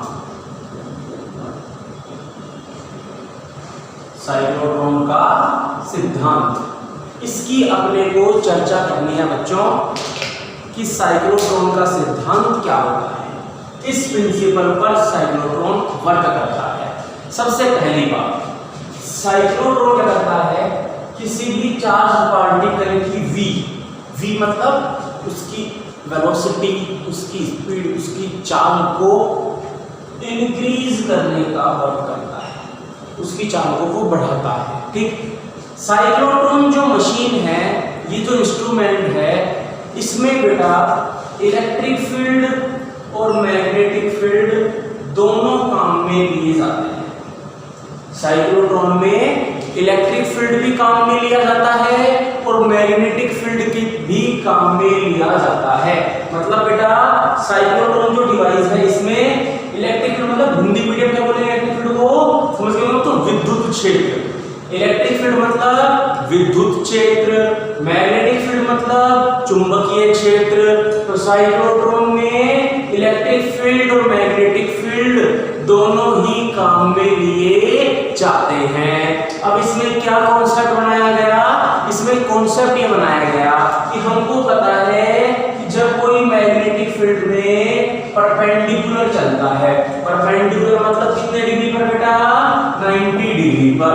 हमने सीख लिया जब कोई चार्ज मैग्नेटिक फील्ड में 90 डिग्री पर चलता है तो वो पार्टिकल, वो चार्ज, वो आवेश कैसे चलेगा? वो सर्कुलर मोशन करता है, वृत्ताकार गति करता है। यही तो बात है, बोलो है कि नहीं?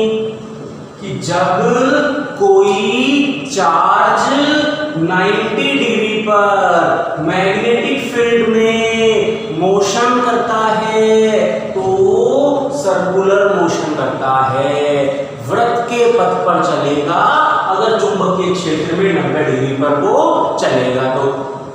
अब इलेक्ट्रिक फील्ड की बात करते हैं।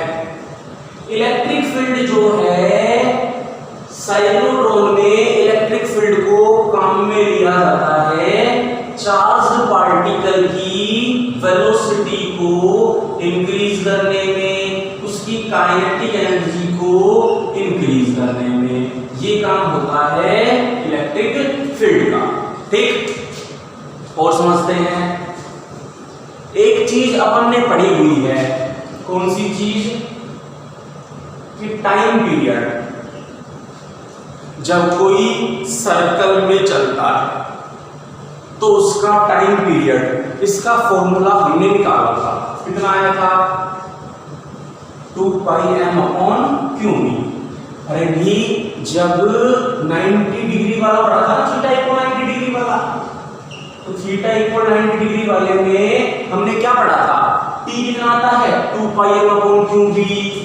f कितना आता है? f qb/2πm। भी f तो इस t का उल्टा होता है, f आता है qb/2πm। और ये जो f है, क्या इस f के फॉर्मूले में कहीं पे v आ रहा है क्या? v नहीं आ रहा, मतलब f v पर डिपेंड नहीं करता। ये बेटा तीन चीज साइक्लोट्रॉन का प्रिंसिपल है। तीन बात आती है साइक्लोट्रॉन में। साइक्लोट्रॉन लोरेंज और लिविंगस्टोन साइंटिस्ट ने बनाया था। लोरेंज और लिविंगस्टोन, लोरेंज और लिविंगस्टोन साइंटिस्ट ने तीन बातों को ध्यान में रखते हुए साइक्लोट्रॉन बनाया। पहली बात कौन सी? उन्होंने पहली बात ये ध्यान में रखी कि जब कोई चार्ज 90 डिग्री पर मैग्नेटिक फील्ड में चलेगा तो वो सर्कल पे चलेगा। दूसरी बात, फ्रीक्वेंसी, आवृत्ति v पर डिपेंड नहीं करती है। और इलेक्ट्रिक फील्ड से वो क्या करवाएंगे? वेलोसिटी को इंक्रीज करवाएंगे, काइनेटिक एनर्जी को इंक्रीज करवाएंगे। साइक्लोट्रॉन डिवाइस में दोनों फील्ड काम में लिए जाते हैं, दोनों क्षेत्र काम में लिए जाते हैं, इलेक्ट्रिक मैग्नेटिक दोनों, विद्युत चुंबकीय दोनों। इस वाले का काम होता है चार्ज पार्टिकल को सर्कल पे चलाना, इस वाले का काम होता है चार्ज पार्टिकल की वेलोसिटी को इंक्रीज करना। इस कॉन्सेप्ट पर साइक्लोट्रॉन काम करता है। कैसे करता है वो तो अपन जब वर्किंग पढ़ेंगे ना, वर्किंग उसमें सिखाऊंगा। अभी तो आप लिखिए, पहले इंग्लिश मीडियम वाले बच्चे, दोनों मीडियम वाले बच्चे पहले हेडिंग तो डाल ही दें, दोनों मीडियम वाले बच्चे पहले हेडिंग डाल दें, प्रिंसिपल ऑफ साइक्लोट्रॉन। और फिर इसमें पहले इंग्लिश मीडियम वाले बच्चे लिखिए, सबसे पहले बेटा इंग्लिश मीडियम वाले बच्चे लिखेंगे, देखिए, if A charged particle, if A charged particle is moving perpendicular to magnetic field, perpendicular to TO, perpendicular to magnetic field, perpendicular to magnetic field, then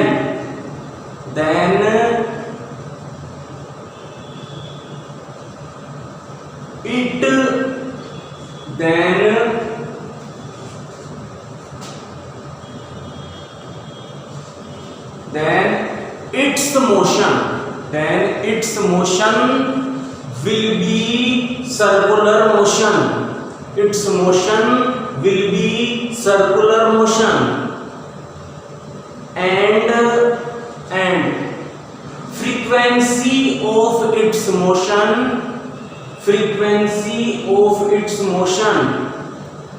does not depend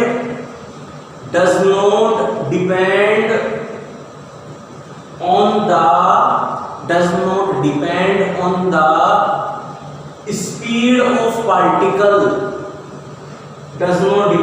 the speed of particle.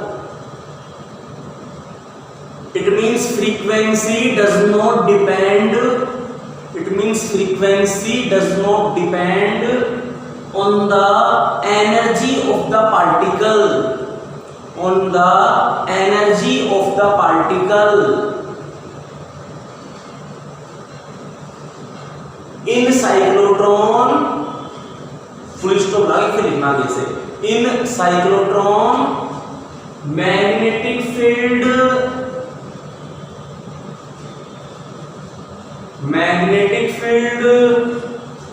in cyclotron magnetic field moves the particle in circular motion. Magnetic field moves the particle in circular motion and electric field increases kinetic energy of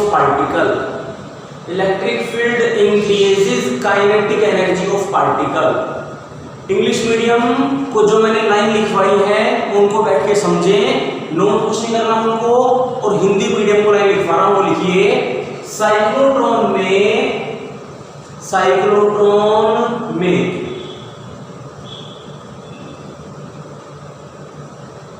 चुंबकीय क्षेत्र के कारण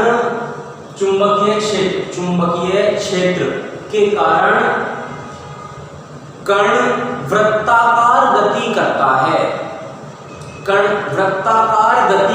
है तथा विद्युत क्षेत्र के कारण कण की गतिज ऊर्जा में वृद्धि होती है।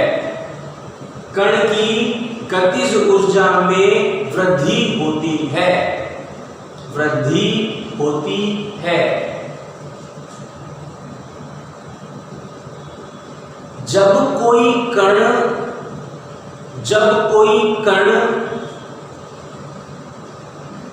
ऐसे लिखना बेटा, जब कोई आवेशित कण लंबवत चुंबकीय क्षेत्र में गति करता है,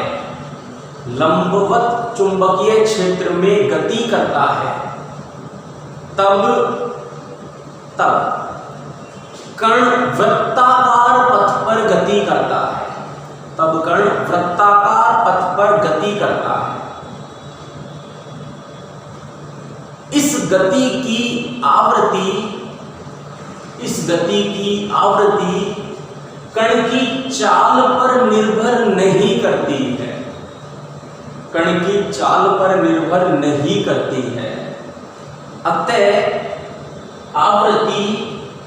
अतः आवृत्ति कण की गतिज ऊर्जा पर निर्भर नहीं करती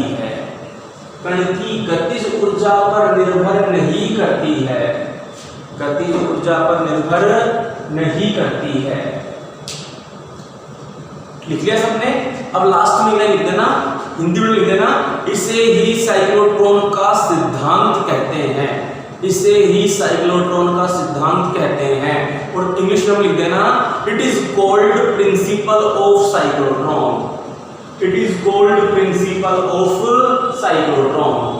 क्लियर है बात? ध्यान से समझिए, एक बार और समझा देता हूं। आप तो वैसे तो डिटेल वर्किंग में सीखोगे, आप तो ध्यान रखिए साइक्लोट्रॉन में एक बात को ध्यान रखा गया कि अगर 90 डिग्री पे पार्टिकल गया तो सर्कल पे घूमा।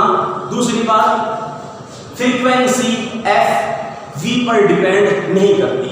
ये दो बात ध्यान रखी गई।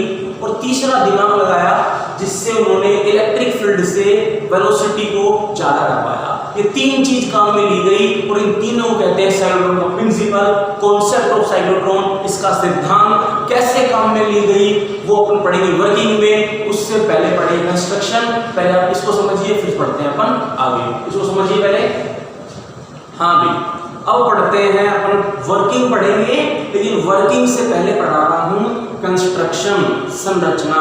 ध्यान से समझिए बेटा।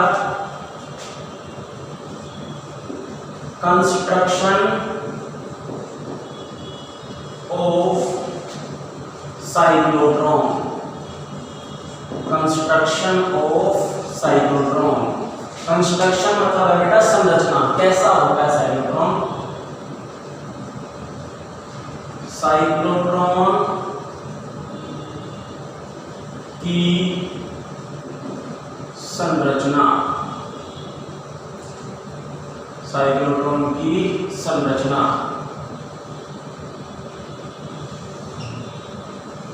समझिए बेटा, साइक्लोट्रॉन में इस तरह से डी शेप की, साइक्लोट्रॉन में इस तरह से बेटा डी, कैसी शेप की, डी।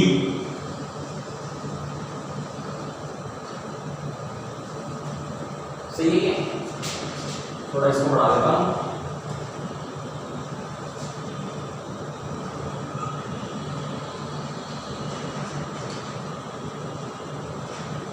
इस तरह से होता है खेल साइक्लोट्रॉन में, इस तरह से होता है खेल साइक्लोट्रॉन में, इस तरह से होता है खेल साइक्लोट्रॉन में।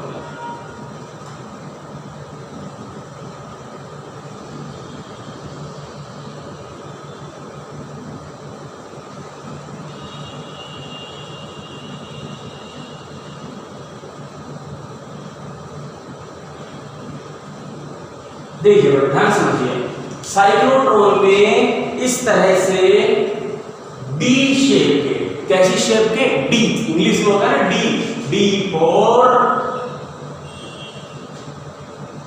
डी, ये डी, तो ये डी होता है ना डी। इस डी शेप के दो अपने पास में मेटेलिक होलो मेटेलिक बॉक्स होते हैं, होलो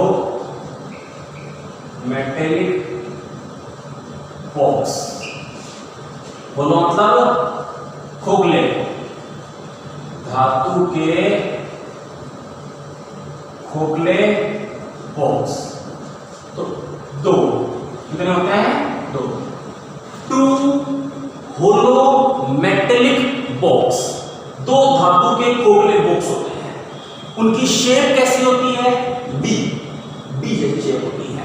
रखे कैसे हुए होते हैं, जैसे रखे हुए हैं सामने रखने से नहीं रखे, जैसे मैंने रखे ऐसे रखे होते हैं कि उनके डायमीटर दो होते हैं, डी शेप के दो होते हैं, और वो ऐसे रखे हुए होते हैं कि उनके डायमीटर पैरेलल है एक दूसरे के, और उनमें कुछ गैप है, सेपरेशन है कुछ उनमें, कुछ दूरी है उनमें, कुछ गैप है उनमें, और इस गैप के बीच में, इस गैप के बीच में रखा हुआ होता है आयन सोर्स, आयन का स्रोत, जिससे चार्ज्ड पार्टिकल निकलेंगे, आवेशित कण निकलेंगे। ठीक भाई, साइक्लोट्रॉन में दो ऐसे डी शेप के मेटेलिक बॉक्स, धातु के खोखले बॉक्स होते हैं। इनको कहा जाता है डीज।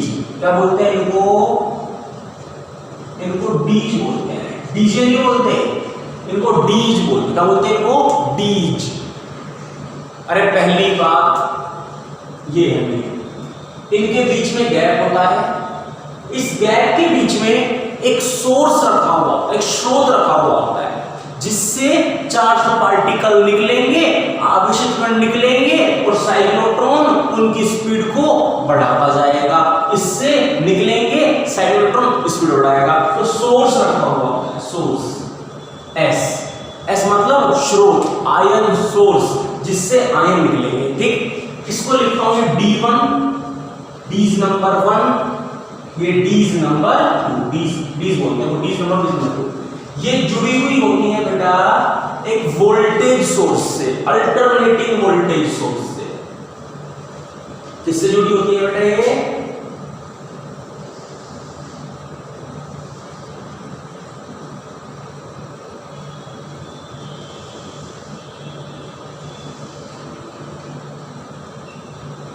ये क्या है? ये क्या है? हाई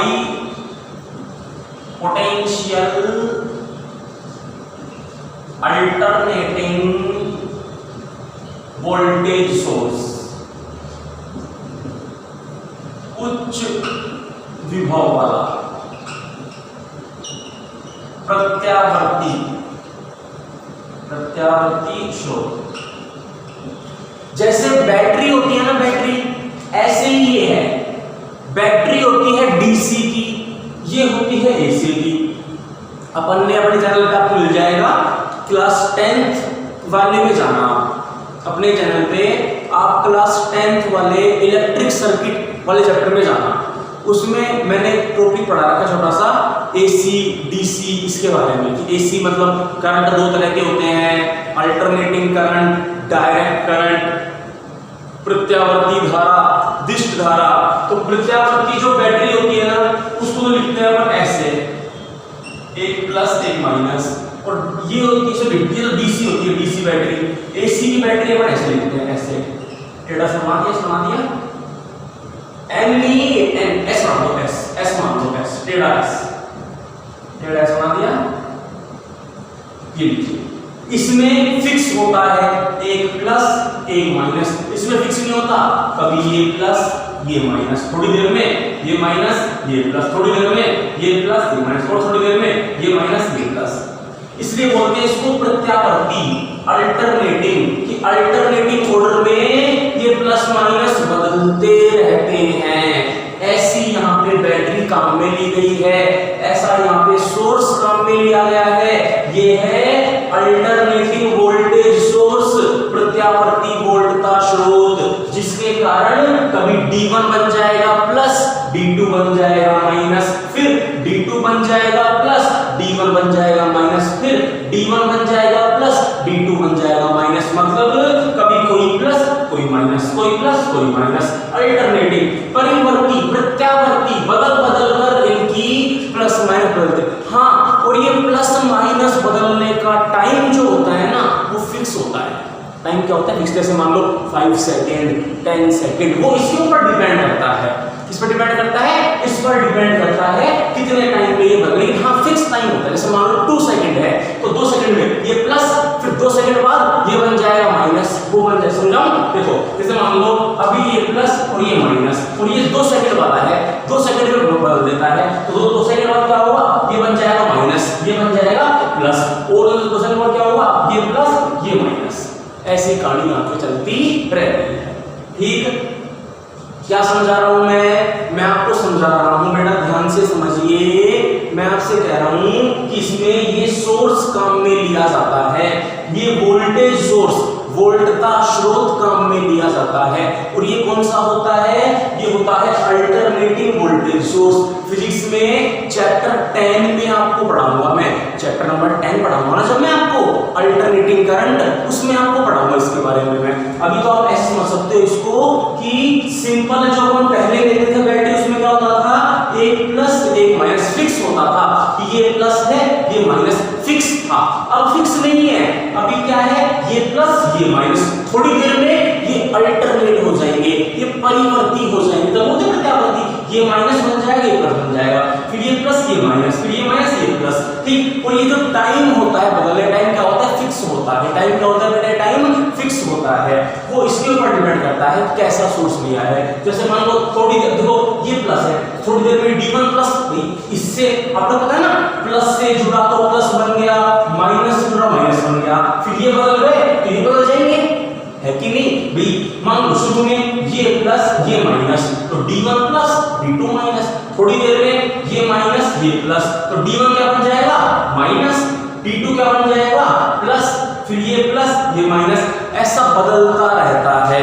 तो ठीक, ये ऐसा सोर्स यहाँ पे काम में लिया जाता है। आगे बढ़े बेटा, आगे समझाता हूं, आगे समझिए। अगली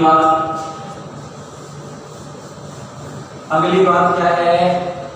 यहां पे एक मैग्नेटिक फील्ड भी प्रोड्यूस करके रखा जाता है, एक चुंबकीय चुंबकीय क्षेत्र भी उत्पन्न करके रखा जाता है। और वो चुंबकीय क्षेत्र क्या होता है? इन डीज के प्लेन के परपेंडिकुलर, इनके तल के लंबवत। जैसे मान लो उसको लिख दिया मैंने क्रॉस से, इससे लिख दिया बेटा क्रॉस।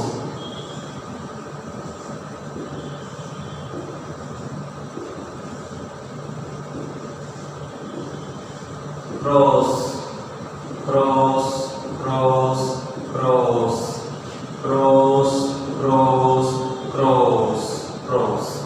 ये क्या है क्रॉस? ये बता रहा है एक मैग्नेटिक फील्ड को, यूनिफॉर्म मैग्नेटिक फील्ड होता है, एक समान चुंबकीय क्षेत्र होता है, जिसकी डायरेक्शन हमने कैसी ली है? हमने ली है क्रॉस, मतलब क्या होता है? अंदर, तो अंदर की तरफ है। लेकिन इस बीज के प्लेन के क्या है? परपेंडिकुलर, इस बीज के प्लेन के लंबवत है। आई बात समझ में? तो बेटा ये जो कंस्ट्रक्शन बनी, इसकी बन गई ये साइक्लोट्रॉन। इसे बेटा ये साइक्लोट्रॉन। तो ध्यान रखना, साइक्लोट्रॉन में पहले मैं इंग्लिश में बोल देता हूँ, पूरा समझा देता हूँ, फिर हिंदी में समझा देता हूँ। देखो पहले इंग्लिश में बोलो ढंग से, अब मैं प्योर इंग्लिश बोलूंगा। साइक्लोट्रॉन में दो डी शेप के कंटेनर होते हैं, मेटल के बने होते हैं, होलो होते हैं, इनको डीज कहा जाता है। और इनके जो इनका अरेंजमेंट है वो इस तरह से होता है कि इनका डायमीटर पैरेलल हो और इनमें कुछ गैप होता है, और उस गैप के बीच, उस सेपरेशन के बीच में एक सोर्स रखा हुआ होता है जिसको आयन सोर्स कहते हैं, जो जो साइक्लोट्रॉन को आयन प्रोवाइड करता है, और उन आयनों को साइक्लोट्रॉन एक्सीलरेट करने का काम करता है। ये दोनों डीज एक अल्टरनेटिंग वोल्टेज सोर्स से कनेक्टेड होती हैं, और इन डीज के प्लेन के परपेंडिकुलर एक यूनिफॉर्म मैग्नेटिक फील्ड होता है, जो हमने अभी इन्वर्ट किया है। समझ गए? हिंदी मीडियम समझ लो। साइक्लोट्रॉन में डी आकार के दो धातु के पात्र होते हैं, ये खोखले होते हैं, और ये इस तरह से व्यवस्थित होते हैं कि इनके जो व्यास हैं वो समांतर होते हैं, और इनमें कुछ गैप होता है, कुछ पृथक इनमें दूरी होती है, और इस बीच की दूरी में एक आयन का स्रोत रखा हुआ होता है जो साइक्लोट्रॉन को आयन प्रदान करता है, और इन आयनों को, इन आवेशित कणों को साइक्लोट्रॉन त्वरित करने का काम करता है। ठीक, और ये दोनों डीज प्रत्यावर्ती वोल्टता स्रोत से जुड़ी हुई होती हैं। ध्यान रखना, प्लस माइनस मत लिखना, क्योंकि बदलते रहते हैं ना, तो प्लस माइनस नहीं लिखना पड़ेगा। ठीक, और इन डीज के तल के लंबवत एक समान चुंबकीय क्षेत्र भी यहाँ उपस्थित रहता है। ये है बेटा पूरी कंस्ट्रक्शन ऑफ साइक्लोट्रॉन, साइक्लोट्रॉन की पूरी संरचना। लिखें, लिखिए। पहले इंग्लिश मीडियम वाले बच्चे हेडिंग डाल, सब हेडिंग दोनों मीडियम वाले बच्चे डाल दो, दोनों मीडियम वाले बच्चे हेडिंग डाल दो, और पहले मैं इंग्लिश मीडियम वालों को लिखवा रहा हूँ। लिखिए इंग्लिश वाले बच्चे, लिखिए, लिखिए बेटा। साइक्लोट्रॉन कंसिस्ट्स, साइक्लोट्रॉन कंसिस्ट्स, सही से लिखना, गलत लिखना।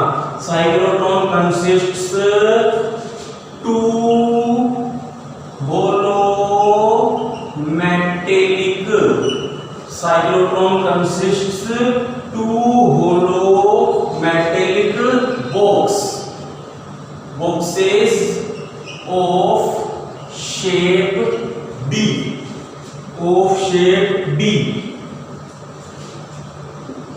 These boxes are called Ds. These boxes are called Ds. ठीक है ना? Here D1 and D2 are Ds.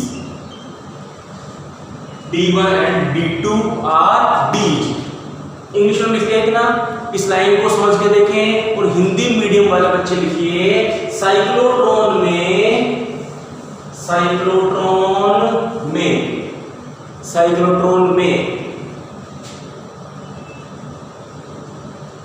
धातु के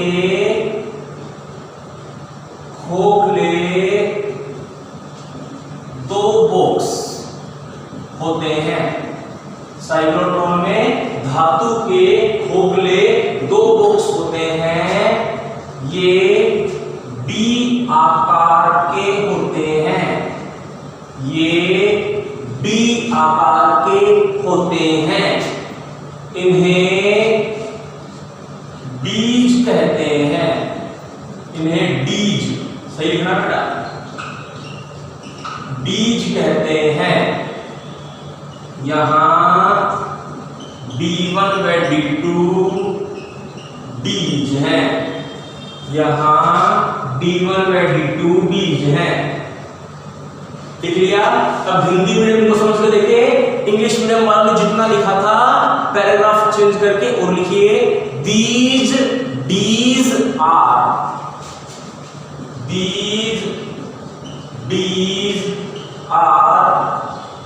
separated by small separation। लिखो फटाफट लिखो, these are separated by small separation and a iron source is placed at the center of, and a iron source is placed at the center of these according to figure। iron source is placed at the center of these according to figure। Hindi English medium in line को पढ़ो, Hindi medium लिखिए, लिखवाता हूं। ये डीज एक दूसरे से अल्प दूरी पर रखे व्यवस्थित होते हैं। ये डीज लिख लो ना, देखो ये डीज एक दूसरे से अल्प दूरी पर व्यवस्थित होते हैं तथा चित्रानुसार इनके केंद्र पर एक आयन स्रोत रखा हुआ होता है, एक आयन स्रोत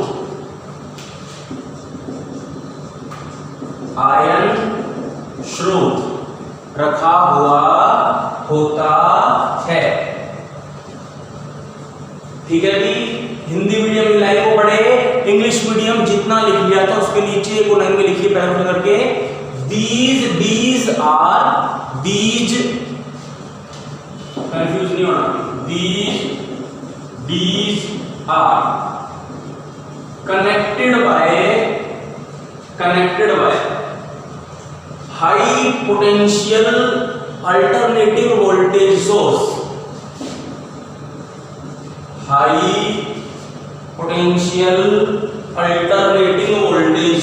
बोल दिया मैंने, हाई लिख लेता हूं, high potential alternating voltage source and a uniform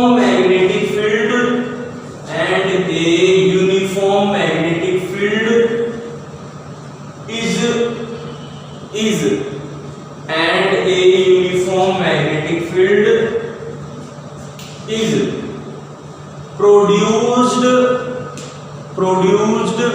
perpendicular to the plane of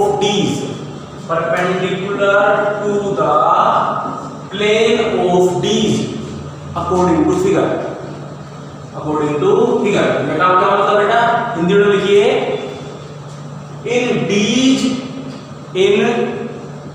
ऐसे लिखो, ये डीज एक उच्च वोल्टता के प्रत्यावर्ती स्रोत से, उच्च वोल्टता, ऐसे लिखना बेटा, चलो ना जिसको नहीं आता वो शर्माता मत देखना। उच्च वोल्टता के प्रत्यावर्ती स्रोत से जुड़े हुए होते हैं तथा एक समान चुंबकीय क्षेत्र बीज के तल के लंबवत बीज के तल के लंबवत उपस्थित रहता है, उपस्थित रहता है। अतः चित्रानुसार, अतः चित्रानुसार, अतः चित्रानुसार। ठीक है बच्चों, तो ये जो संख्या है समझ लेना, बीज है जुड़ी हुई है वोल्टेज सोर्स से, आयन सोर्स है D1 D2 और क्रॉस बताता है मैग्नेटिक फील्ड जो कि बीज के परपेंडिकुलर इनवर्ड है। अब आपने क्या चित्र लिखा है, चित्रानुसार अकॉर्डिंग टू फिगर लिख के डायग्राम बनाओ साफ साफ तरीके से, बढ़िया बराबर होनी चाहिए बीज, ये नहीं कोई छोटी कोई बड़ी, बराबर होनी चाहिए। मैंने तो ज्यादा अच्छा इसलिए नहीं बनाया कि नजर नहीं लग जाए, इसलिए आप थोड़ा अच्छा बनाना कि आप कड़े मेरे वाला सब देख रहे हैं तो नजर नहीं लग जाए, इसलिए मैं थोड़ा कम अच्छा बनाया, लेकिन आप और अच्छा बनाना। ठीक, फटाफट नोट करो फिर देखते हैं अपन आगे। हाँ बेटा, इसके बाद अपनी हेडिंग आती है वर्किंग ऑफ साइक्लोट्रॉन, साइक्लोट्रॉन की क्रियाविधि। लेकिन क्या है, लेक्चर बहुत ज्यादा बड़ा हो जाएगा और आप पहले इतना ही पढ़ के देखें। साइक्लोट्रॉन अभी पूरा लेक्चर लेगा, टाइम लगेगा इसे समझाने में, तो बहुत बड़ा लेक्चर हो जाएगा, इसलिए मैं भी यहीं पर उसको रोक रहा हूँ। तो जो पढ़ा है पढ़ लेना, कोई दिक्कत है पूछ लेना, बाकी पढ़ेंगे अपन अगले लेक्चर में। वीडियो देखने के लिए बहुत बहुत धन्यवाद, बाय।